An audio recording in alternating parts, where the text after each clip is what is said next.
નમસ્કાર, ઓનલાઈન એજ્યુકેશનમાં આપનું સ્વાગત છે। તો દિવાળીનું વેકેશન હવે પૂરું થઈ ગયું છે। દિવાળીના વેકેશનમાં તમે ખૂબ મજા કરી હશે। તો હવે આપણે પાછા આજે ક્લાસરૂમમાં આવી ગયા છીએ અને પાછા આપણે ઓનલાઈન ભણવાનું છે। તો વિદ્યાર્થી મિત્રો, આપણે આગળના વિડિયોમાં આપણે બધા પાઠ જોઈ લીધા હતા। હવે આપણે આજે વ્યાકરણ ભણવાનું છે। તો ધોરણ 3 અને 4 બંનેમાં આપણે આજે વ્યાકરણ ભણવાનું છે। તમને વિચાર આવતો હશે કે વ્યાકરણ એટલે શું? તો વ્યાકરણ એટલે સમાનાર્થી શબ્દ, વિરુદ્ધાર્થી શબ્દ, અલગ અલગ વિવિધ વાક્યો, એનો આપણે વ્યાકરણમાં સમાવેશ કરીએ છીએ। તો આજે આપણે વ્યાકરણ ભણીશું। તો સૌપ્રથમ આપણે સમાનાર્થી શબ્દ જોઈ લઈએ। તો સમાનાર્થી શબ્દ એટલે શું? તો એ ટૂંકમાં હું તમને એની સમજૂતી આપી દઉં છું કે સમાનાર્થી શબ્દ એટલે સમાન અર્થવાળા શબ્દ।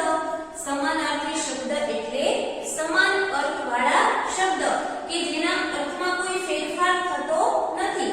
જે શબ્દ આપણને આપવામાં આવ્યો છે એ શબ્દનો અર્થ એનો એ જ થતો હોય, એના અર્થમાં કોઈ ફેરફાર થતો નથી।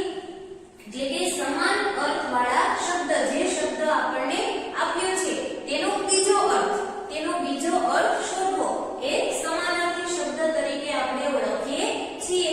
તો સૌપ્રથમ આપણે સમાનાર્થી શબ્દ થોડા જોઈ લઈએ, થોડા ઉદાહરણ જોઈ લઈએ। તો ચલો વિદ્યાર્થી મિત્રો, તમે અહીં ધ્યાન આપો। સમાનાર્થી શબ્દ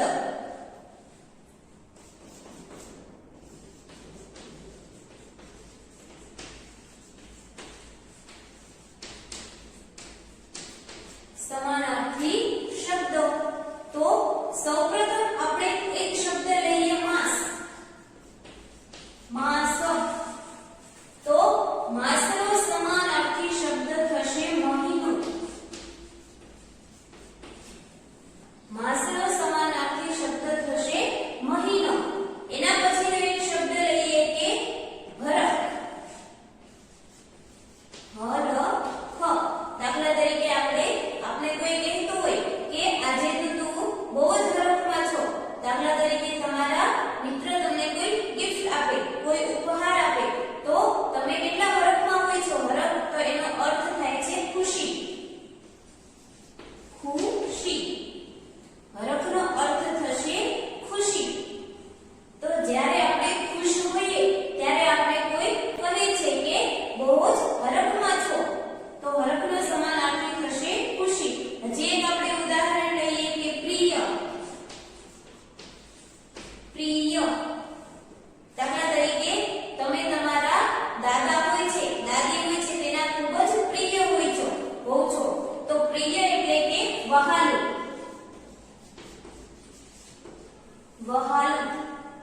આપણે કોઈને વધારે વહાલા હોઈએ, કોને વધારે વહાલા હોઈએ? તો કે દાદા અને દાદીને।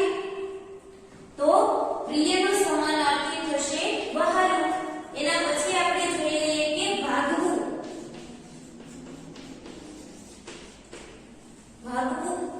તો ભાગવાનો પણ સમાનાર્થી થાય છે। તો ભાગવું એટલે કે નાસવું। બંનેના અર્થમાં કોઈ ફેરફાર થતો નથી। નાસવું કહીએ તો પણ એ જ અર્થ થાય છે અને ભાગવું કહીએ તો પણ એનો એ જ અર્થ થાય છે। એના પછીનું ઉદાહરણ જોઈએ કે વિશાળ।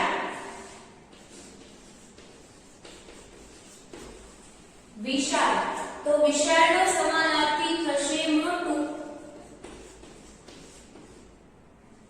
વિશાળનો સમાનાર્થી થશે મોટું। દાખલા તરીકે આપણે કહીએ કે આ ડુંગર છે એ ખૂબ જ વિશાળ છે, તો એનો એ જ સમાનાર્થી શબ્દ જોઈએ કે મોટું। આ ડુંગર છે એ ખૂબ જ મોટો છે, તો વિશાળ કહીએ તો પણ એ જ અર્થ થશે અને મોટું કહીએ તો પણ એ જ અર્થ થશે। એના પછી આપણે જોઈ લઈએ બીજા એક ઉદાહરણ થોડા।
નિશા અને રાત્રિ. નિશા અને રાત્રિ. તો એક શબ્દના બે સમાનાર્થી પણ થાય છે અને એ ત્રણેય શબ્દોનો અર્થ એક જ થાય છે. રાત, નિશા અને રાત્રિ ત્રણેય શબ્દ એક જ છે. તમે ગમે તે શબ્દ વાપરી શકો, ગમે તે શબ્દનો ઉપયોગ કરી શકો. એના પછી બીજા જે સમાનાર્થી શબ્દ પાન. પાન કે જે વૃક્ષ ઉપર જે પાન હોય છે તે. તો પાનનો સમાનાર્થી શબ્દ થશે પર્ણ. પાનનો સમાનાર્થી શબ્દ થશે પર્ણ. એના પણ બે સમાનાર્થી થશે, પર્ણ અને પાંદડું.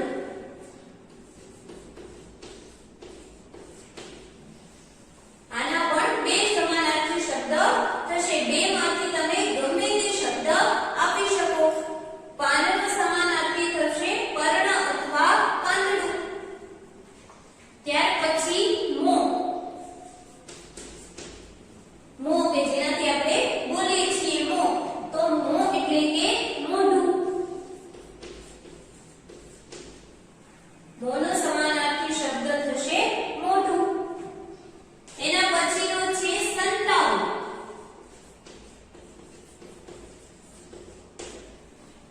સંતાવું. તો સંતાવું એનો સમાનાર્થી શબ્દ થશે છુપાવું.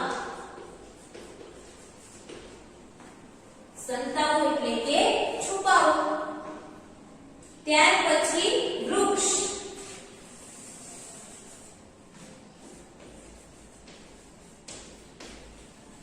વૃક્ષનો સમાનાર્થી શું થશે? તો કે વૃક્ષનો સમાનાર્થી થશે ઝાડ.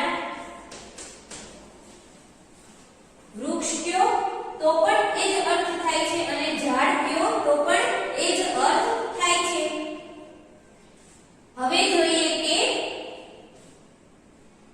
દુનિયા.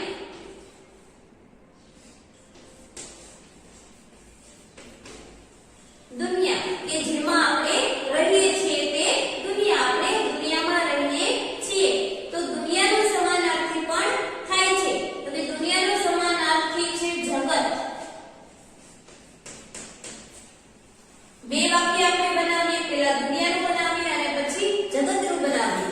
હું આ દુનિયામાં રહું છું. આપણે આ દુનિયામાં રહીએ છીએ.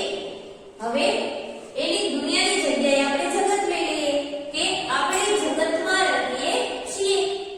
આપણે આ જગતમાં રહીએ છીએ. તો બંને વાક્યમાં જે અર્થ થાય છે એ સરખો જ થાય છે, એટલે કે સમાન જ થાય છે. એટલે તો એને સમાનાર્થી શબ્દ તરીકે ઓળખવામાં આવે છે.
નીચેનો સમાનાર્થી શબ્દ થશે ઉપર.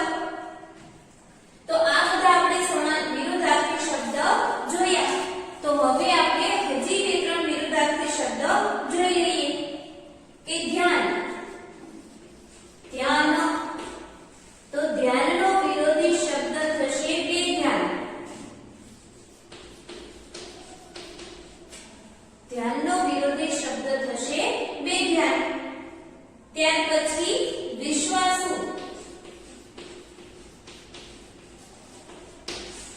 વિશ્વાસુ. તો વિશ્વાસનો વિરોધી શબ્દ થશે અવિશ્વાસુ.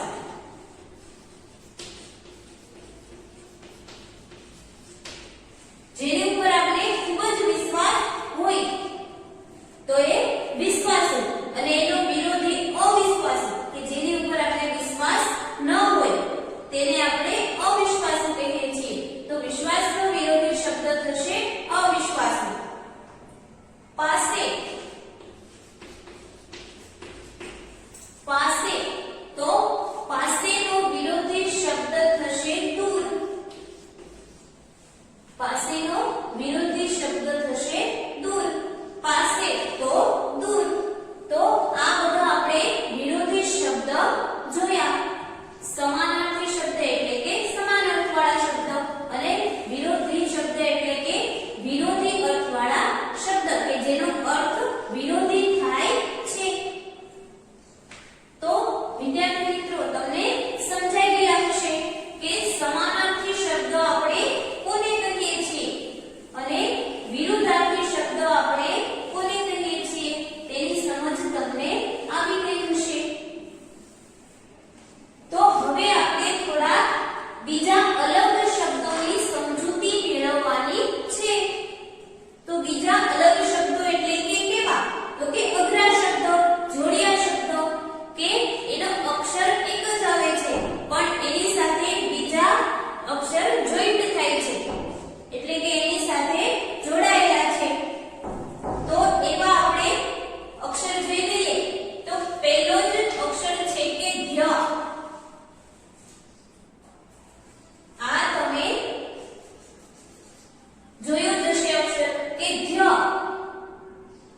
તો ઉચ્ચારણ સાથે જ એની સાથે આપણે ઉચ્ચાર કરીએ છીએ કે ધ્વનિ સાથે આપણે ય બોલીએ છીએ. અક્ષર એક જ છે પણ એની અંદર બે નો સમાવેશ થાય છે, બે મૂળાક્ષરનો સમાવેશ કરવામાં આવે છે. તો ધ્યની સાથે આપણે ય બોલીએ છીએ. તો ધ્ય, ધ, ધ પ્લસ ય, એટલે બંનેને જોડીએ તો આપણે ધ્ય શબ્દ બને છે. તો એવા આપણે ઉદાહરણ લઈ લઈએ કે વિદ્યા. વિદ્યા. તો વી પ્લસ ધ પ્લસ યા, વિદ્યા. તો ઉપર બે જ મૂળાક્ષર આપવામાં આવ્યા છે પણ નીચે ત્રણ મૂળાક્ષર છે. તો બે આ શબ્દની અંદર ત્રણ મૂળાક્ષરનો સમાવેશ થાય છે. તો ધ્વનિ સાથે આપણે યનો પણ ઉચ્ચારણ કરવાનો છે. તેથી વિદ્યા શબ્દ બને છે. ત્યાર પછીનું ઉદાહરણ જોઈએ વિદ્યાર્થી.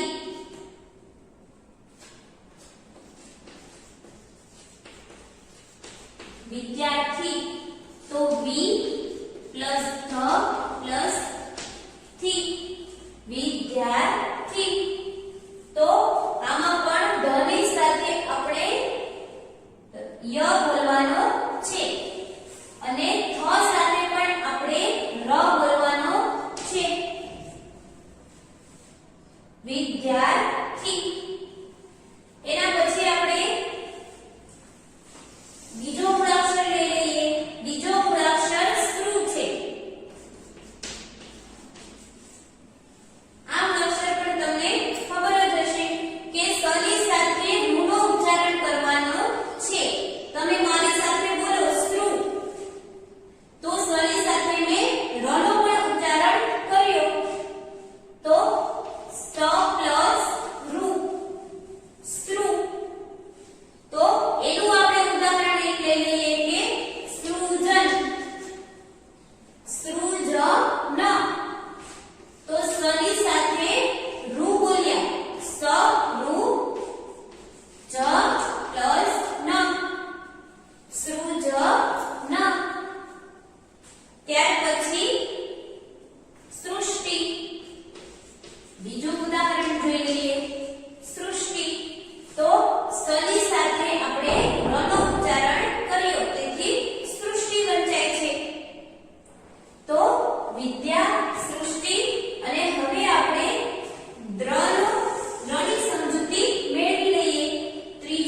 તો દરેક